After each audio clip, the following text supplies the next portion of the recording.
جی بالکل، عید الفطر جیسے جیسے قریب آ رہی ہے ویسے ویسے بچوں اور خواتین میں جو تیاری کا جو رجحان ہے وہ عروج پکڑ چکا ہے۔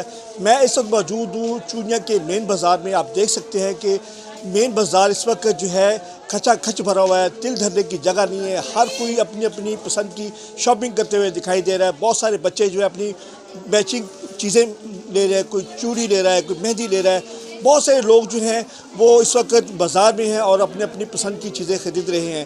میرے ساتھ اس وقت ایک شہری موجود ہے، ان سے جانتے ہیں کہ وہ بازار میں آئے ہیں تو انہوں نے کیا شاپنگ کی ہے اور ان کی کیا کہنا ہے۔ جی کیا کہیں گے آپ؟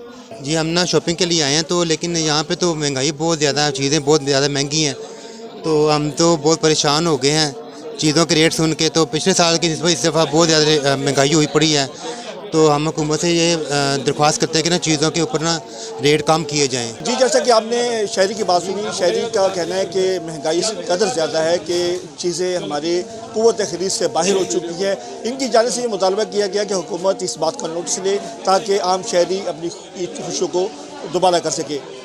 جی